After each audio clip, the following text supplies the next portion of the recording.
Vive la pasión del deporte con la poderosa. Siempre, siempre, siempre sobre la jugada.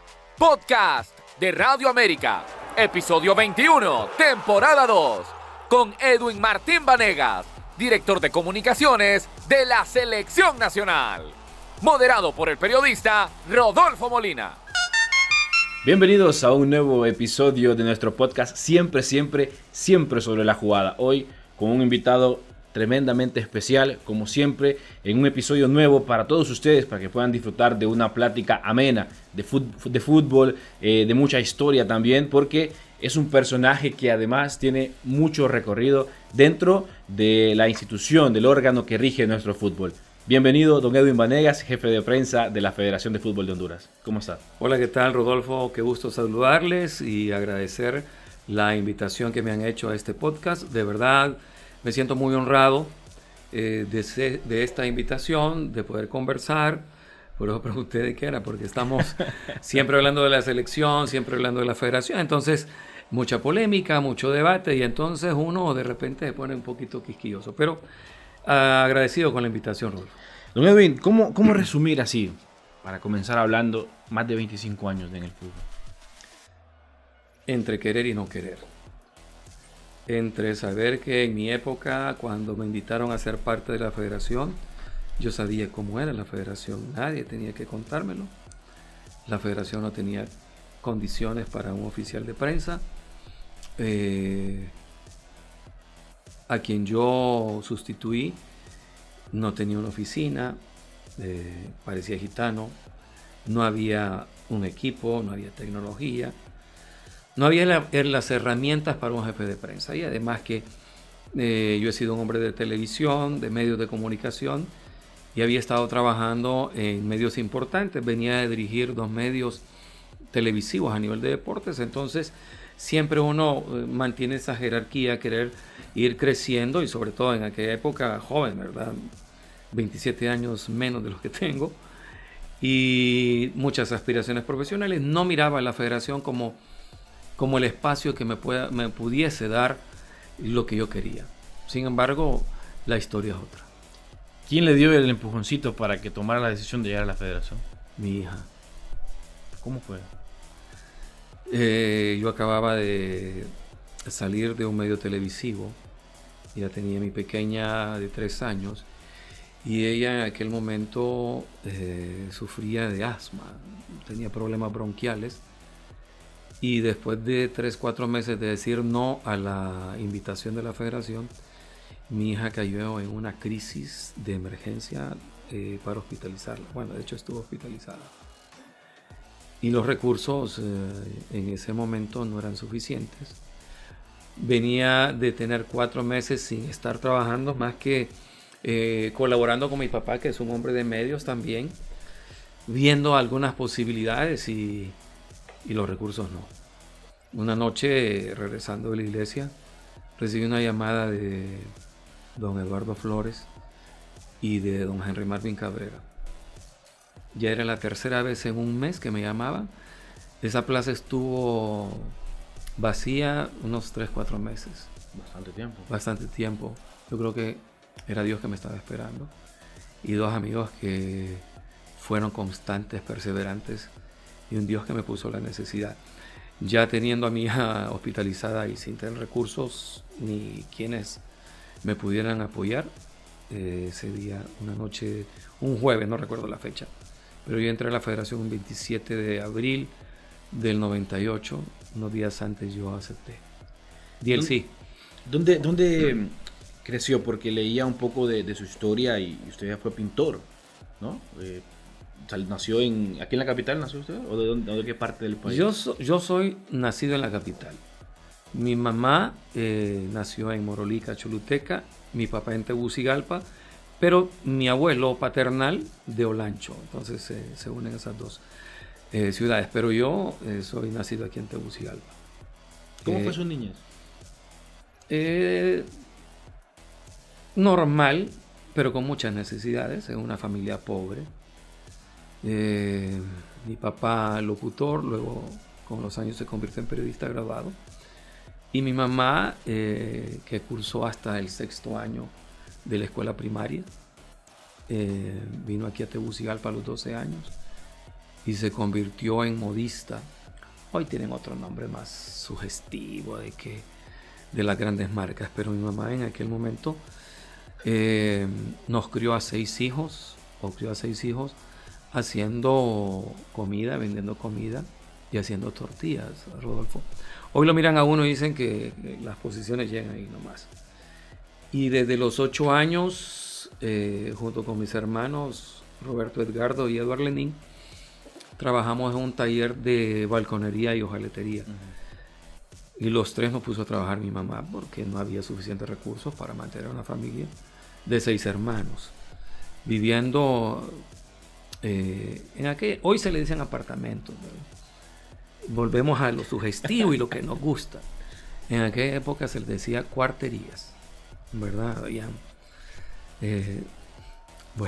como 10 apartamentos, pero eran casas pequeñas o apartamentos pequeños. Y a la par, el dueño o el administrador de la cuartería tenía un taller, don Alfredo Mejía, algo así. Y mi mamá nos puso a trabajar ahí en ese taller de Buenos Aires. Y desde los 8 o 9 años trabajé primero barriendo el taller, luego me convertí en pintor titular de los balcones, cortando la hojalata para hacer los canales, y terminé siendo soldador eléctrico hasta que salí del Instituto Alfonso Guillén Zelaya como bachiller en Ciencias y Letras y entré a la universidad. Eso fue el empeño de mi mamá siempre, o sea, nos hizo trabajar de niños, pero a pesar de que ella llegó hasta el primaria, nos impulsó y fue la mujer que ayudó a sus hijos a que hoy los 6 seamos profesionales. Pero pueden ser testigo de esta historia Multicines Plaza, porque nosotros instalamos las primeras pantallas de los Multicines Plaza en Miraflores, los canales de la cervecería hondureña cuando estaban a la salida del sur, los canales de el mercado Juan Pablo, ¿qué más? Obras así gigantescas. Y varios balcones de la colonia Los Almendros, que queda al final del Boulevard Morazán. Ahí hay historia. Yo recuerdo cuando todavía esas calles del Boulevard Morazán eran de tierra y apenas se construía. Paralelamente estaba Plaza Miraflores con esta colonia Almendros al final del Boulevard Morazán. ¿Jugaba fútbol usted también? Poco realmente. Mi hermano mayor, Roberto Edgardo, era un religioso para el fútbol y llegó a jugar en segunda división con el Troya. No, yo no era más de escuela, de la calle, y no era tan bueno como mi hermano. Él sí. Pero me gustaba, jugué fútbol de callejero y jugué béisbol y jugué voleibol universitario, jugué béisbol con un equipo del barrio de Buenos Aires. Yo jugué béisbol siendo en la posición de shortstop y segunda base. Son los deportes que a mí me gustan. No es casualidad que hoy siga los Dodgers, siga mis Yankees. ¿Andas feliz entonces? Sí, claro. Ahí posteé una foto cuando estuve en el Dodger Stadium. Pero sí, porque en aquella época eran las transmisiones, ¿verdad? En la televisión, la Serie Mundial sobre todo. Y fútbol, fíjense que fútbol muy poco. Yo era en mi niñez y mi adolescencia más un hombre de cine. Me encanta el cine. Todavía hoy disfruto del cine. Soy apasionado del cine. Me gusta el cine de drama. No me gusta el cine, la comedia romántica. Y me gusta las biografías. Soy amante de la lectura biográfica. De hecho, por eso he escrito 2 libros biográficos sobre fútbol, porque me gusta y tengo una pasión por eso, pero más del cine. Quien me mete en esto del fútbol es mi hermano, porque una vez, después van a saber qué equipo soy o por qué equipo simpatizo. Una vez íbamos para el cine de variedades, que ya no existe desde hace mucho tiempo, y le digo, vamos al cine. Y mi hermano me dice, no, vamos al estadio. Pero a mí quiero ir al cine. Vamos al estadio, me dice. Vos mañana podés ver la película. el partido no lo vas a ver. Y se me quedó esa frase para siempre. Y tenía razón. Sí. Después volví al cine, pero me dejó el fútbol en la sangre. Y mi papá, que a veces me cuenta algunas cosas, dice que jugó Liga Nacional, pero no es cierto. A ver, don Edwin, más adelante en esta historia el fútbol le ha dejado muchos amigos, le ha dejado muchas personas con las que ha interactuado, pero quiero enfocarme en la parte desde las comunicaciones. ¿Cómo ha sido trabajar con tantos entrenadores a lo largo de todo este recorrido en la federación? No lo sabía. Volviendo al principio, yo descubrí a la federación, o mejor dicho, la federación me descubrió a mí. Y he aprendido en la federación, he sido un autodidacta, porque nadie me dijo cómo era el trabajo. Y aunque hay un arte, hay don divino que uno recibe de Dios, hay un aprendizaje. Claro. Y el mayor aprendizaje en unas relaciones públicas o una dirección de comunicaciones es valorar a la persona, más allá de su profesión, y me refiero a periodistas, me refiero a productores, me refiero a dirigentes, me refiero a entrenadores y futbolistas. Hay que conocer al ser humano para poder echar raíces en un lugar. Usted dice que ha dejado amigos, cualquier cantidad de amigos, dentro y fuera del país. Pero para eso se debieron construir relaciones. Y de igual manera hay anticuerpos que uno genera también, ¿verdad? En la medida de que uno va haciendo su trabajo idóneamente, también hace crecer un organismo, una institución, como sea que se llame.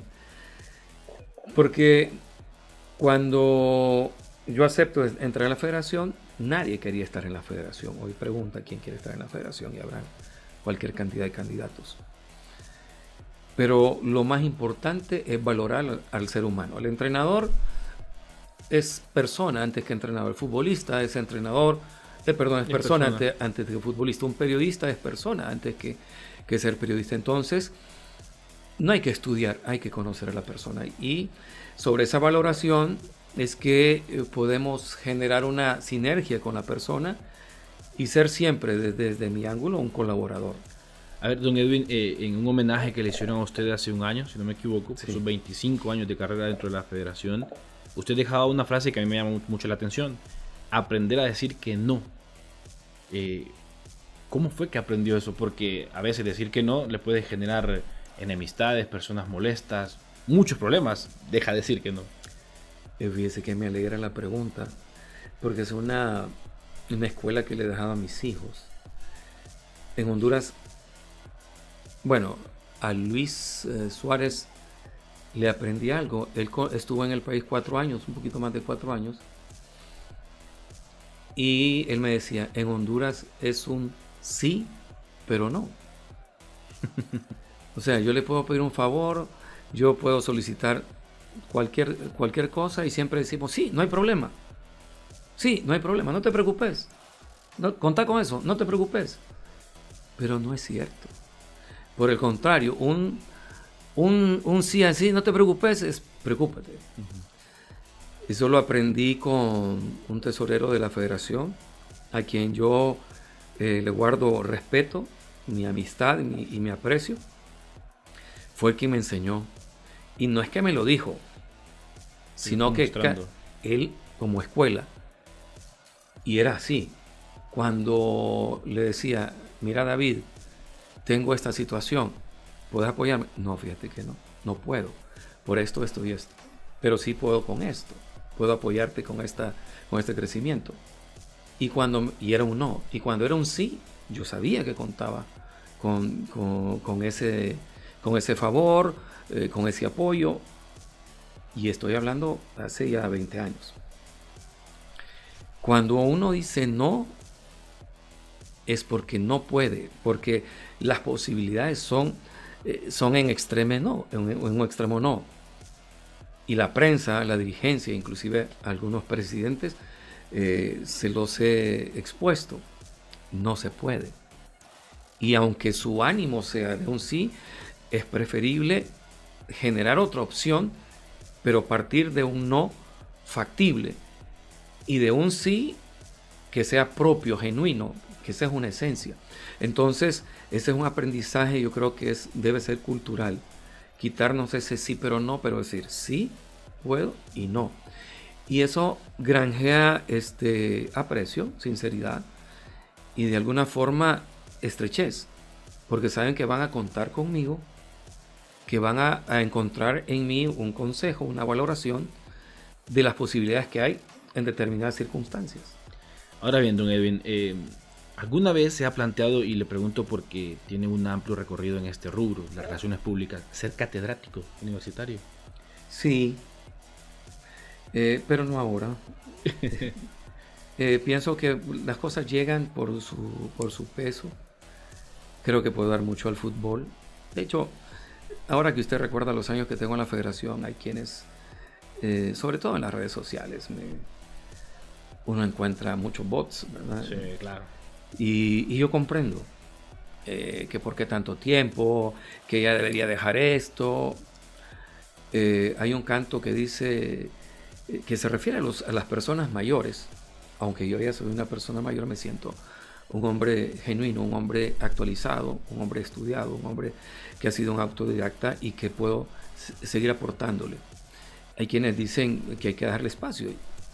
Y usted pregunta en el país a las personas mayores las pocas posibilidades que tienen o tenemos en cualquier rama, en cualquier profesión. Y ha sido así por todos los tiempos. Afortunadamente, encontrar la gracia de Dios es algo valiosísimo, algo que no se encuentra en un supermercado, algo que no se encuentra ni siquiera en una iglesia, se encuentra en esa relación con el Altísimo. Y tengo más amigos que quienes me adversen.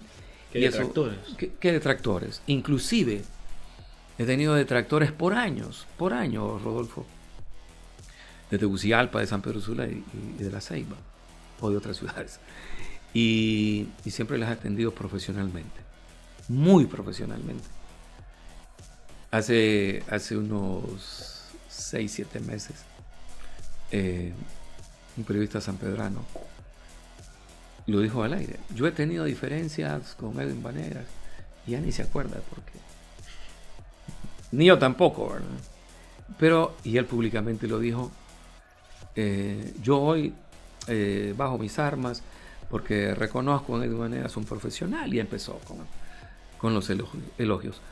Porque en Honduras tampoco es difícil el reconocimiento, es difícil el halago, es difícil el elogio para quien hace bien las cosas. Y uno tiene que comprender eso y ejercer su actividad como profesional, haciendo siempre y cada día lo mejor. Y yo creo que de repente esa personalidad que me la ha dado la federación y mi trabajo, que me la ha dado el dirigente, que me la ha dado el entrenador, el jugador y la prensa, hablan más que 1000 palabras. Desde las relaciones públicas, desde la imagen, porque usted es quien mantiene una imagen de la federación en cuanto a las comunicaciones, ¿cómo se abarca una situación, por ejemplo, la que pasó en México, la eliminación? Algo que es normalmente futbolero, que puede pasar, se puede ganar, perder, pero ¿cómo se maneja?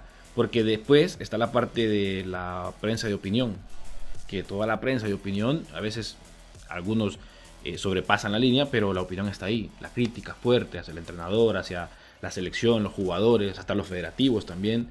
¿Cómo se maneja esa parte? Partiendo de un principio, la inteligencia emocional.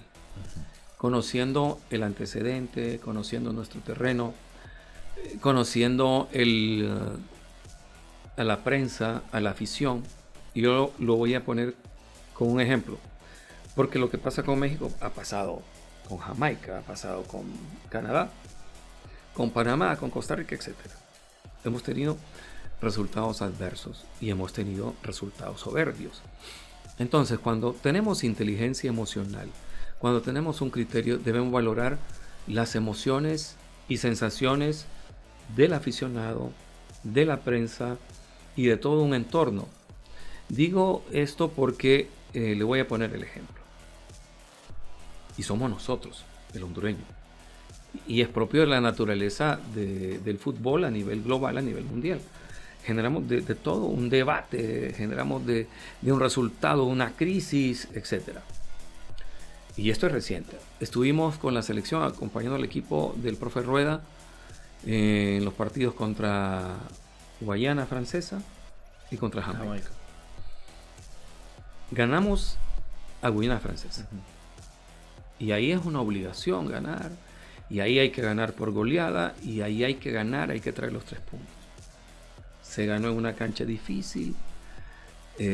Iluminación por debajo de las exigencias internacionales. Les cambian la sede ya estando allá. Nos cambiaron la sede. Y no pasó nada. Había una obligación de ganar. Bien. Contra Jamaica, yo llamé a un medio de comunicación porque no puede un periodista tener un criterio, dejar en el aire una decisión y después abrazar el mejor criterio que dijo. O sea, dejar que no creía en la selección, pero si ganaba, como que iba a abrazarlo. O sea, es incongruente, ¿verdad? Sí. Entonces, una buena parte de la afición y una buena parte de la prensa no creyeron en la selección de poder clasificar contra Jamaica. Nos hacíamos en el play-in directamente y fuera de los cuartos de final, ¿cierto? Sí. Entonces, se hace el partido que se hace contra Jamaica, discutible si lo hicieron bien o no lo hicieron bien. Para mí fue un partidazo, sobre todo por lo que representa jugar en Jamaica y contra un equipo cuyos jugadores en su mayoría, por no decir todos, juegan en la Premier League, en una de las ligas más importantes del mundo. Y saqué el resultado. Sí. No se creía en la selección. Todavía pasa unas horas para saber quién es el rival nuestro. Por la noche, México. ¿Sabe cuál era el comentario? ¿Cuál era el ambiente? De vamos a ganar a esos mexicanos. Yo sé que los mexicanos van a comer esto, no sé qué. O sea, ve un extremo y otro extremo. Éramos los peores ante Guayana o Jamaica y después de conocer a México nos sentimos que éramos los mejores. Entonces, desde este ángulo tenemos que encontrar el equilibrio entre las partes, con el aficionado incluso, pero sobre todo con quienes hacen y forman opinión, que son la prensa. Y yo me considero parte de la prensa, saber cómo piensan, quiénes piensan de esta manera. Hay quienes jamás usted le va a cambiar su modo de pensar, sino más bien con el paso del tiempo. Entonces, cuando tenemos esta crisis, hay que valorar lo que ha pasado antes y apuntar a los objetivos. Me pasó a mí con Sudáfrica, con la clasificación a Sudáfrica. Recuerda que estábamos por clasificar en el partido contra Estados Unidos. Acá en el Olímpico. Sí, que perdimos contra Estados Unidos. Ese día, cuando perdimos contra Estados Unidos, era el peor técnico, la peor selección, el peor jefe de prensa, la peor federación. Y luego a la noche siguiente, el 14 de octubre, con la clasificación de Honduras, era la mejor federación, el mejor entrenador, los mejores jugadores, el mejor jefe de prensa, todo el mundo abrazando. Y es parte de la alegría, es parte de lo que le dio la selección. Entonces, si nosotros valoramos todo el antecedente y tenemos una memoria a largo plazo, nos vamos a dar cuenta que dentro de estos 25 años, por lo menos lo que yo he estado aquí, hemos encontrado de todo. Y la invitación siempre es a que valoremos todo lo que hemos tenido y que empujemos, que trabajemos por lograr lo que hemos tenido o mantenerlo. No siempre se gana, no siempre se pierde, no siempre son los peores. A mí me da mucha tristeza, y ya lo tenía pensado esto. Ajá. Me da mucha tristeza escuchar, y me he peleado con algunos medios por ese término, cuando la afición, cuando en la prensa, en algunos medios que son pocos, tratan a los jugadores como piedras, tratan a los jugadores como leños, tratan a un entrenador de una manera miserable, porque ninguno de nosotros le va a llamar leños a sus hijos por una clase que va a ir a repetir o porque se aplazó en una clase. Lo vamos a tratar de esa manera, pero somos tan abiertos a señalar y a multiplicar ese mensaje en las redes sociales que pienso que eso es lo que debemos multiplicar, el buen mensaje. Volviendo a su pregunta, porque las crisis las sufrimos todos. ¿Por qué se llenó el estadio Morazán? ¿Por qué el mismo día que se puso la venta? Porque creemos. Porque el profesor Reinaldo Rueda ha hecho grande al país también. Porque estos jugadores tienen empeño. Dirán que es una generación aquí, que es una generación allá. Pero la generación que tuvo Rueda, la generación que tuvo el profesor Pinto, la generación que tuvo el profesor Luis Fernando Suárez, siempre fue una nueva generación y se construyó. A propósito de esa generación, en la primera etapa de Reinaldo Rueda como entrenador, yo lo quiero remontar a esa noche en San Salvador, cuando el partido... Rueda. Con Rueda, sí, en el 2009. Sí. Cuando termina el partido, don Edwin, que no sabían qué pasaba en Estados Unidos, entre Costa Rica y Estados Unidos. Abandonando un poco la parte de relacionador público, ¿hubo algún momento en que usted sintió la emoción del aficionado, del hondureño, que se antepuso? Me refiero porque eran 28 años los que se había esperado para volver a una Copa del Mundo. ¿Cómo fue? ¿Cómo recuerda usted ese día? Bueno, terminaron los 90 minutos, ganamos con el gol de Carlos Pavón. Sí. Y estábamos fuera. Sí, porque estaba ganando Costa Rica 2-1. Estábamos fuera. Pero estaba el estadio, el Cuscatlán estaba lleno más de hondureños que salvadoreños. Uh-huh. Vea ese escenario, ese recuerdo de la afición creyendo en su selección. A pesar de haber perdido. A pesar de haber perdido. Por cierto que al final de los 90 minutos contra Estados Unidos, como uno se envuelve en tantas actividades en lo que es la logística, la operación, según yo habíamos empatado. Según yo habíamos empatado, porque yo estaba preparando la sala de prensa, ya con el sonido, hasta que me di cuenta que habíamos perdido, pero eso es como anécdota. No reconocimos cancha la noche anterior porque estaba lloviendo y la cancha estaba anegada, la del Cuscatlán. Sí. No sabíamos nada, creo que fueron no sé si 4 o 5 minutos o 6 que se agregaron en Estados Unidos, contra Costa Rica. Y todos nos decían que estábamos fuera. Y yo me acercaba, el profesor Reinaldo Rueda había bajado. Creo que lo habían expulsado y se había quedado allá. Quique Lanza me dijo que había terminado el partido y que habíamos clasificado. ¿De verdad? Sí. Estaba a la par de Salvador Narrala. Mire que es tan vivo ese momento. Y obviamente ahí rompí en llanto. Todos creo que rompimos en llanto. ¿A quién abrazó? ¿A quién fue el primero que abrazó? A Carlos Pavón. Porque el Negrón recuerda que había fallado el penal contra Estados Unidos. Sí.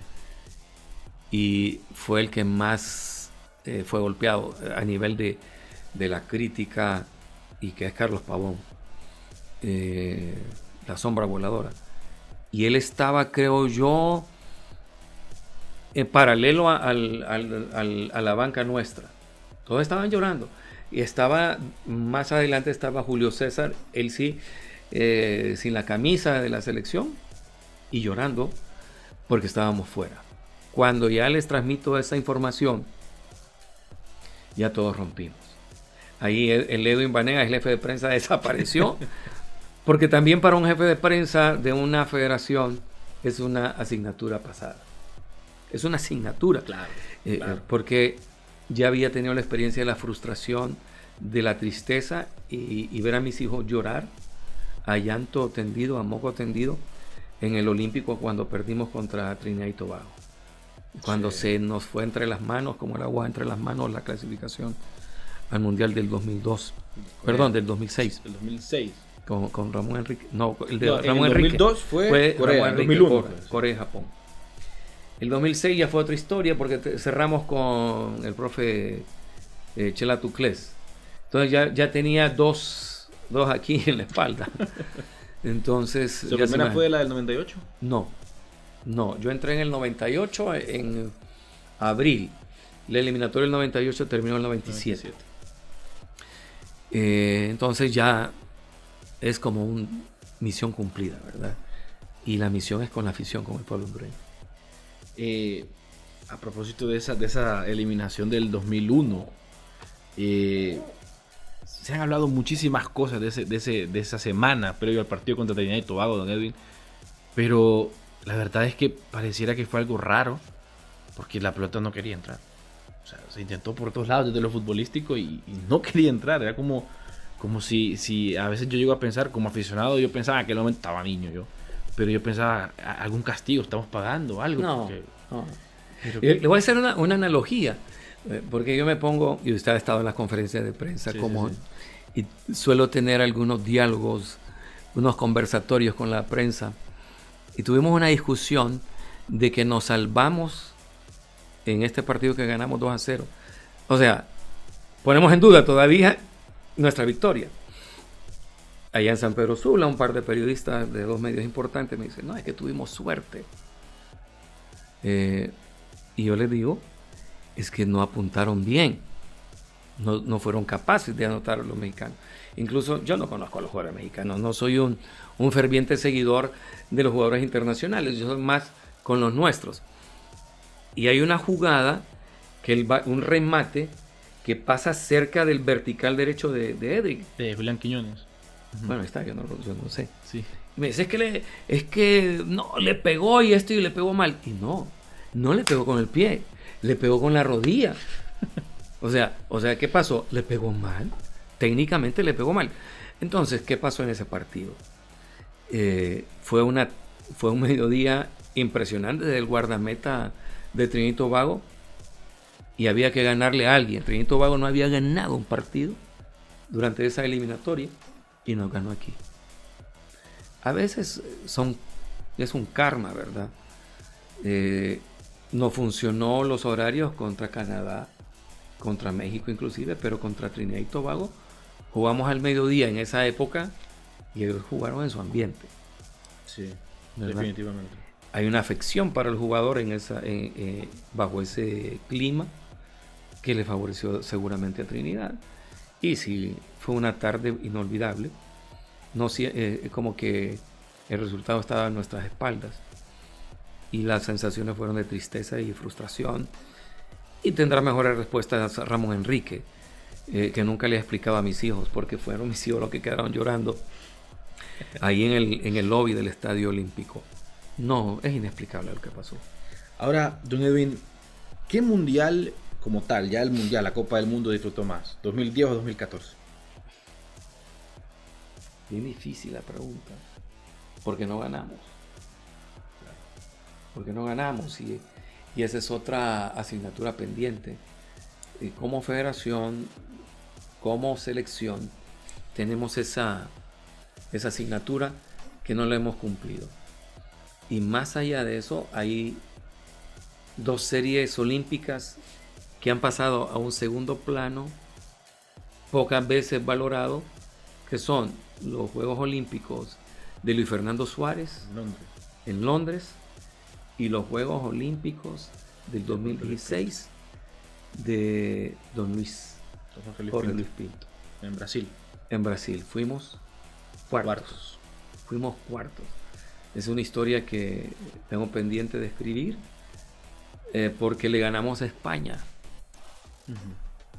Porque le ganamos a Argentina, parece, en el 2016. En el 2016, sí. En el 2012 fue a España.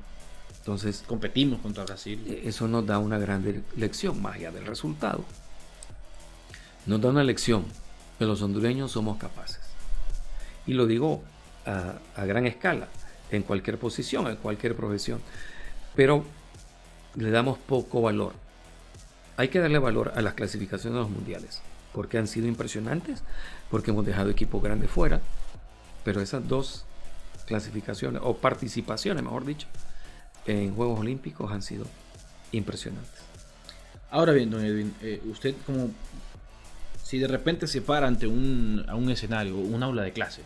Un auditorio, sí. Sí, puede ser. Y de repente le preguntan, ¿cómo manejar, don Eddie, por ejemplo, cuando se cometen acciones de indisciplina dentro del grupo?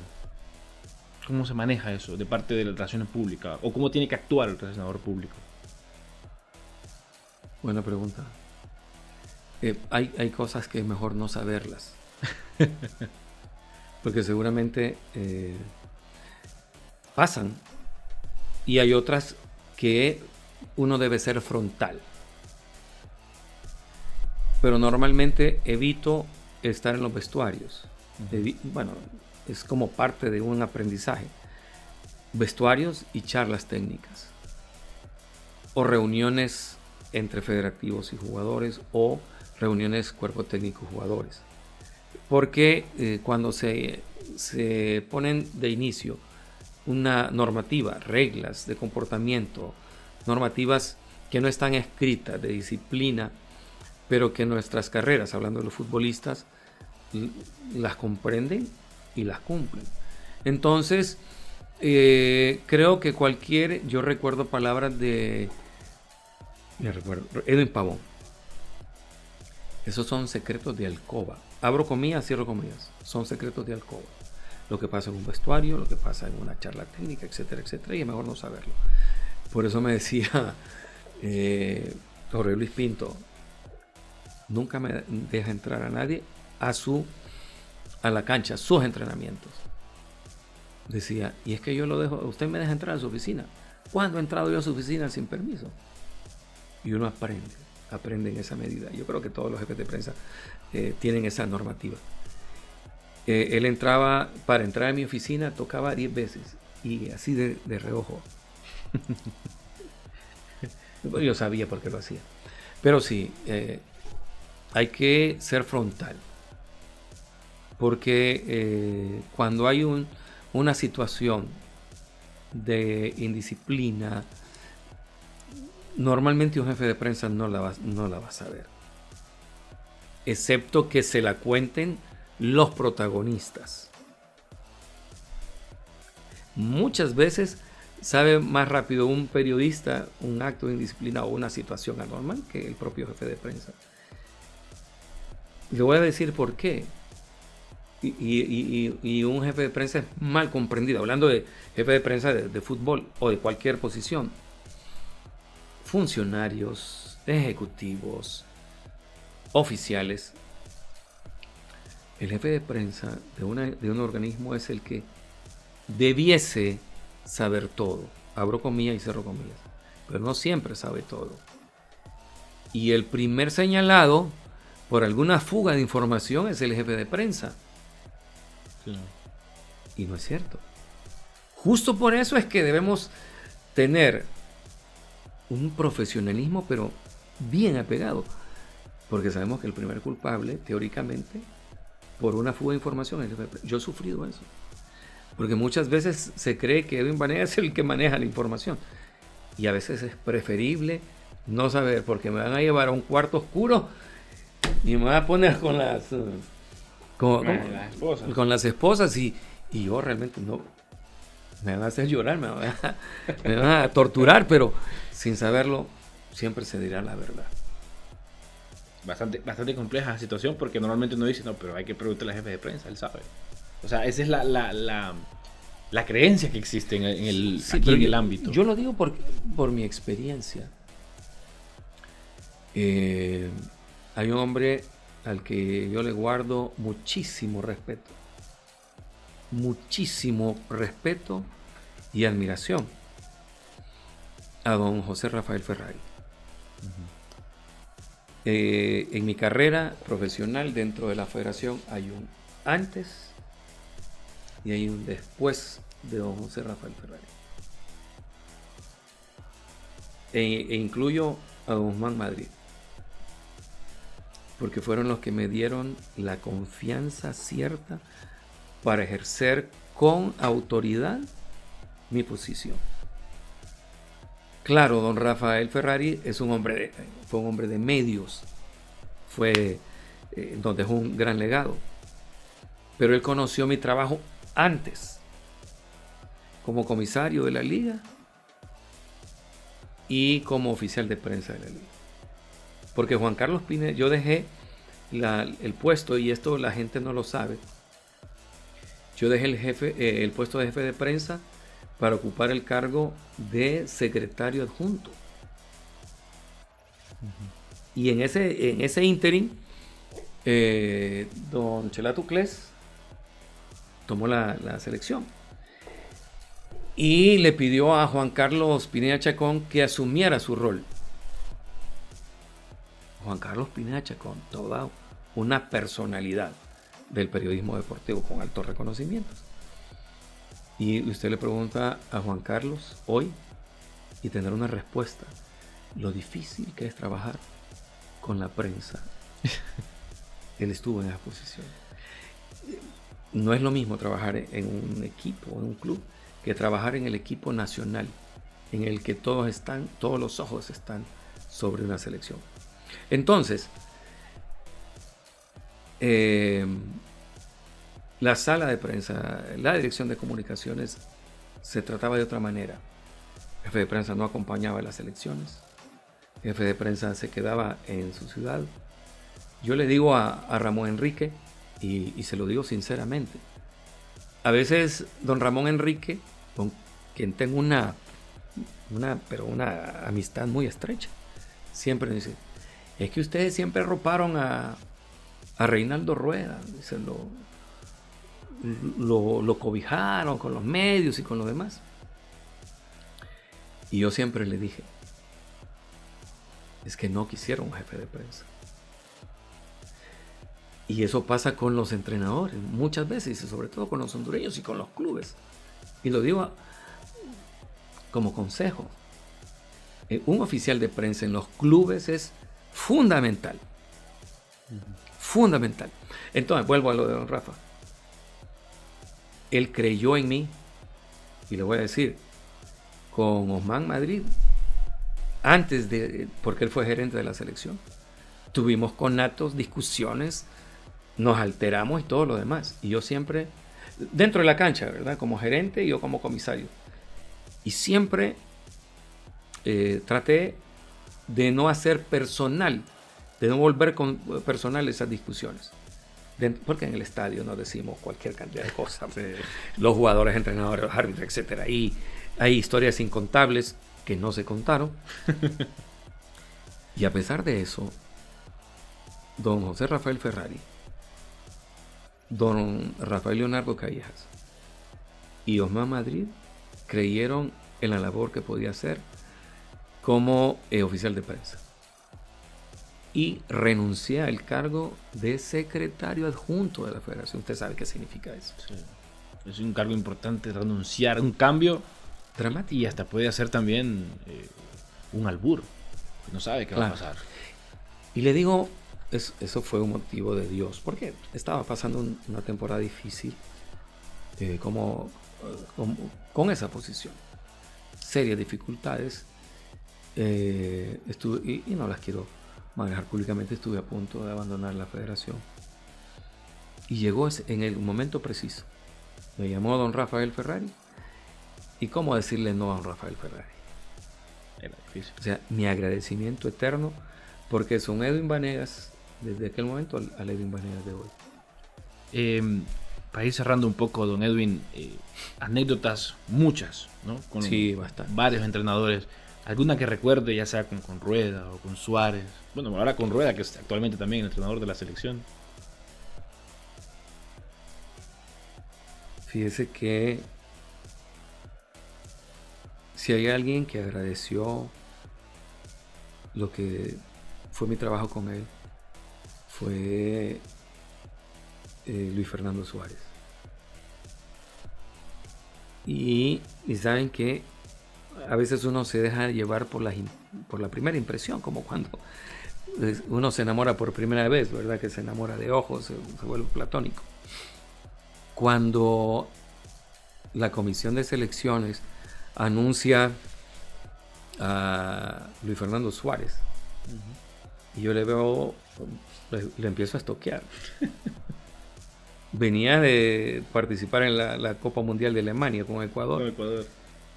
Y miro a aquel hombre con un semblante terrible, ¿verdad? Con un rostro como de militar, como que viene saliendo de regañar a su pelotón. Así lo miraba yo a Luis Fernando Suárez, con quien hoy nos une una grandísima amistad.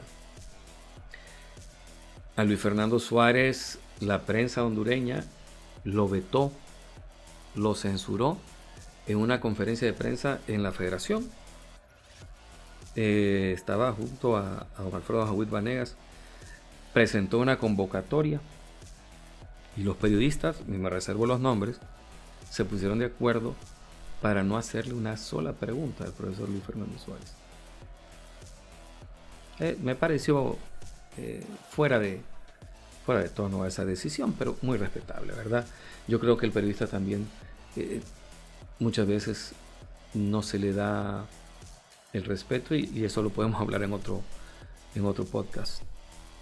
Tuve que hacer una labor muy, muy particular con cada medio, con cada periodista, para poder reencontrar al profe Luis Suárez con aquella crisis en el que estábamos a punto de caer fuera, cuando empatamos con Canadá, ganamos con Cuba, bueno, para seguir con el tema, ganamos a Cuba ya 3-0, es que nosotros somos tan difíciles, pero tan difíciles. Ganamos 3-0 allá en La Habana y ganamos 1-0 aquí. Recuerdo que me dijo el profesor Suárez, porque lo acribillaron, lo atacaron y clasificamos a la siguiente ronda. Y me dice el profesor Suárez, ojalá hubiesen sido al revés los resultados, ganar aquí 3-0, porque es lo mismo. O sea, son 4-0 en global. Sí. Pero el debate siempre. Pues reconstruimos esa relación. Hubo un periodista que le pedí que nos invitara a su casa para compartir y de partir en una comida, porque fue un momento difícil para el profesor Luis Fernando Suárez, porque en Honduras somos especialistas para acribillar entrenadores, acribillar jugadores, y mi función, por lo menos así le acaricia a Dios, debe ir más allá de un acto profesional. Vuelvo al tema humano. Nos olvidamos de la persona en este país. Y aquel momento, bueno, también nos sentamos a tomar unas copas de vino con Jorge Jiménez, porque el profe Luis Fernando Suárez se encontraba en un momento difícil. O sea, yo lo percibía difícil. Probablemente él diga que no, porque uno de hombre sí, todo lo demás, ¿verdad? Pero uno percibe, uno aprende a conocer la personalidad de estos personajes. Al final, después que clasificamos y él renuncia después del Mundial, recuerdo, y esta es una anécdota, jamás la voy a olvidar. Me dijo, Edwin, gracias. Gracias por haberme cuidado. Gracias por haberme sacado de los apuros en los cuales estuve aquí en este país. Siento que gané un amigo, y estoy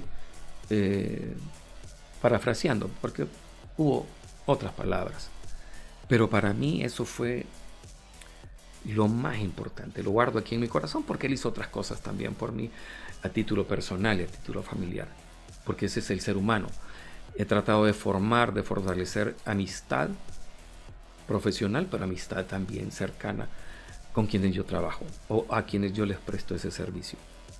Pero nunca, y mi mamá, que en paz descanse, nos enseñó siempre a ser agradecidos. Y eso lo digo públicamente, las palabras de él.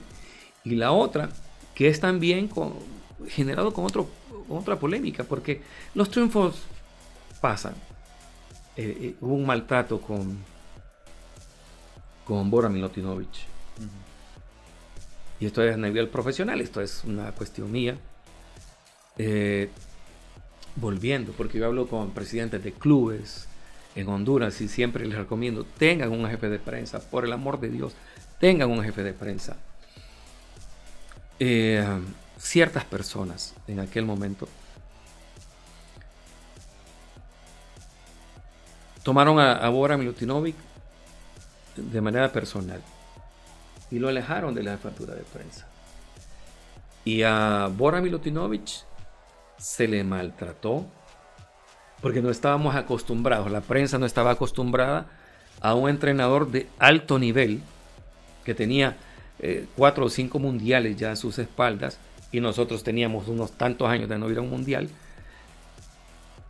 que pensábamos que debía estar entrenando de lunes a viernes, y el hombre de otro mundo. Viajaba a México, viajaba a Europa, porque no estaba con la selección, se reunía con los jugadores, y eso era nuevo para nosotros. Hasta el arzobispo se refirió al técnico de aquel momento, Bora Milutinovic. Pero lo tenían siempre apartado.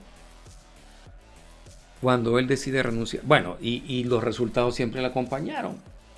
A pesar de eso, de los cuestionamientos, de los debates generados a través alrededor de la figura, porque era Bora Milutinovic. Bora. Sí. Y lo dejamos ir. Y estoy seguro, hoy con los años que tengo, que Bora nos hubiera clasificado al Mundial.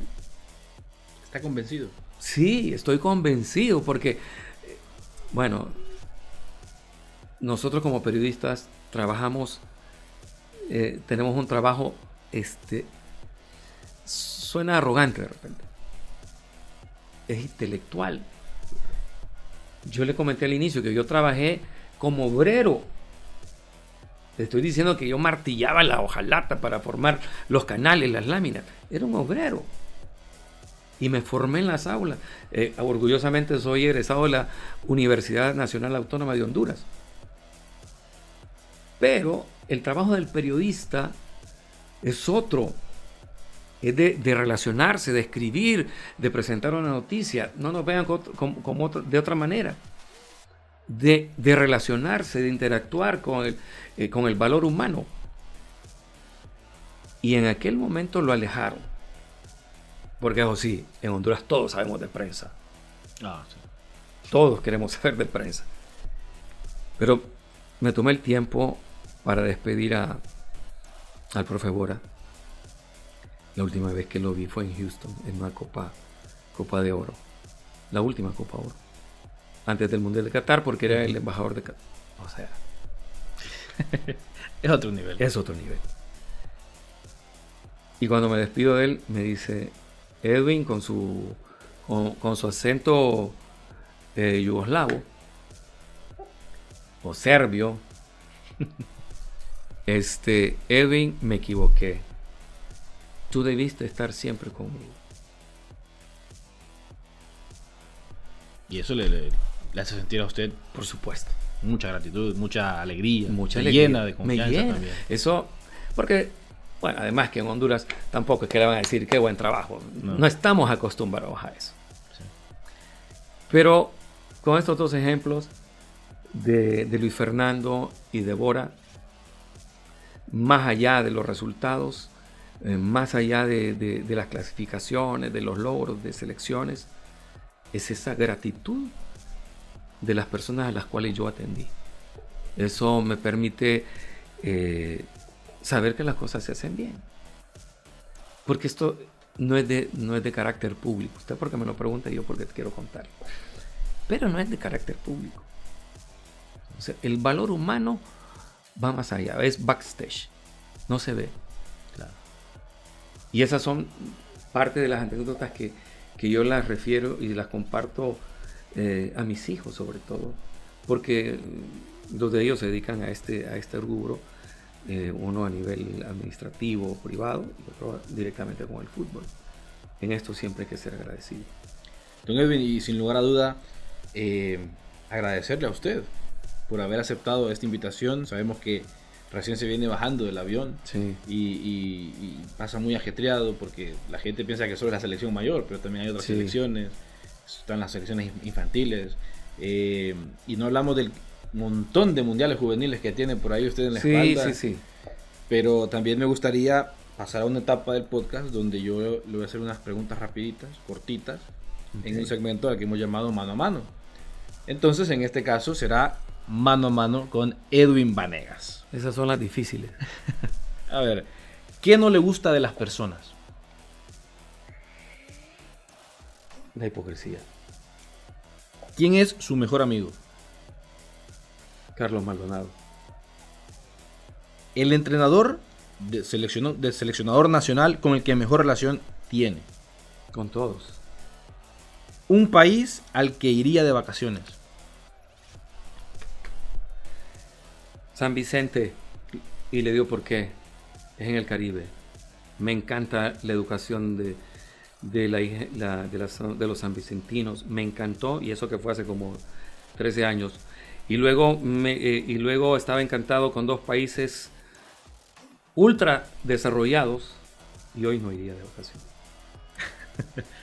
Su película favorita. Top Gun. Su actor favorito. Tom Cruise. ¿Y actriz favorita? No tengo. ¿Cuál es su comida favorita? En Costa Rica dicen gallo pinto, y nosotros le decimos arroz y Casa frijoles. Pinta. Su primer carro. Un Tercel 1981. ¿Arriba o abajo? Siempre arriba. ¿Cómo se enamora a una mujer? Lo olvidé. ¿Música favorita?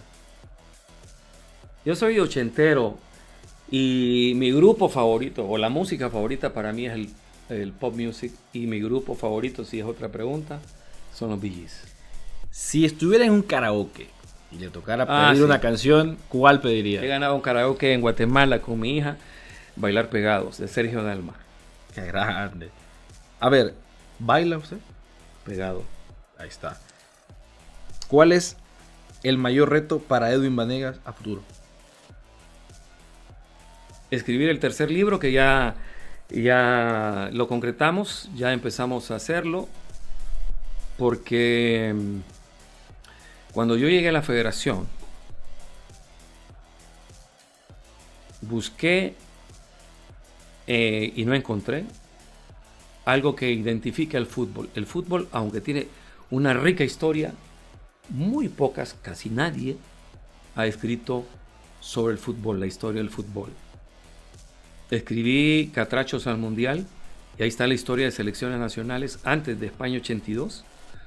Los que tuvieron la fortuna o la alegría o me dieron el honor de leerlo están satisfechos con la lectura, porque hay mucha estadística, hay muchas remembranzas, hay mucha historia. Escribí los 90 años del Club Motagua. Eso me generó alguna polémica con amigos de otros clubes, pero es porque no leyeron el libro.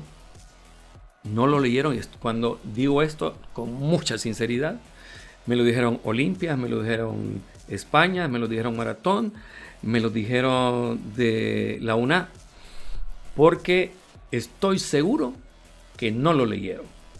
Porque en ese libro de Motagua está la historia de Olimpia, está la historia del Maratón, le dediqué casi un capítulo a la historia en el que el rey Juan Carlos de España le da el título de real a España. Está la historia de cómo se constituyó la Liga Nacional hasta lo que es hoy. Ahora entienden lo que digo. No lo leyeron. Solo las personas a las cuales ese tipo de lectura o literatura les gusta.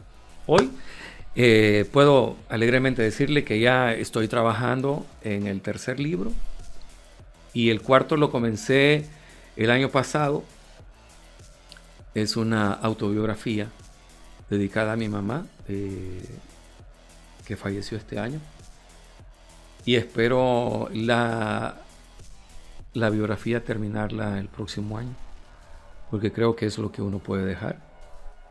Creo que es a lo que venimos a este mundo. Usted me dijo durante este podcast que estaba niño para el 2001.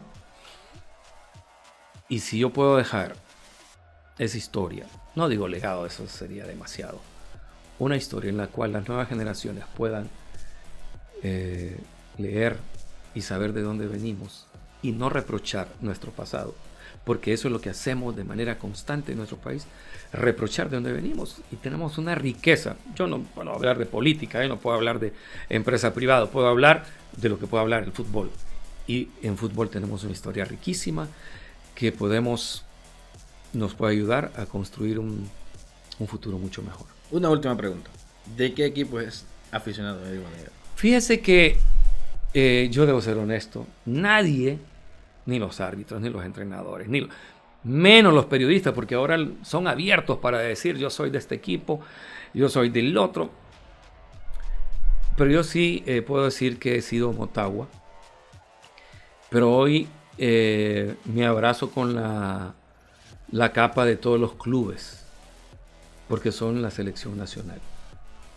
Yo sufro cuando un jugador de selección nacional es lesionado en un proceso de selección sin estar en la selección. Sufro muchísimo, ya sea del España, del Maratón, del Olimpia, del Motagua, o de Victoria, o de cualquier equipo, o de los equipos internacionales, porque pasamos pendiente. Sufro muchísimo. Entonces y después de 26 años, se sigue teniendo esa cercanía, pero hoy no es que me da lo mismo, pero disfruto los títulos de todos los equipos, porque sé que ese es crecimiento para nuestra selección. Eso se siente solo después de 25 años. Muchas gracias, don Edwin, de verdad, por estar, muchas gracias, por haber Rodolfo, compartido con nosotros en este podcast. Y yo les invito a todos ustedes para que puedan disfrutar de toda nuestros podcasts también en el radar, conectados, liderazgo femenino, y que puedan disfrutar de todas las entrevistas, las historias, las anécdotas de todas estas personalidades de la política, del fútbol, líderes femeninas también, que nos acompañan a nosotros acá en este espacio. Yo les invito también, además, a poder seguir nuestras plataformas digitales como Radio América HN y visitar nuestro sitio web como radioamerica.hn. Hasta la próxima. Encuéntranos en todas nuestras plataformas digitales como Podcast Radio América HN, Deezer, Spotify, Apple Podcast, YouTube Podcast y nuestra página web www.radioamerica.hn.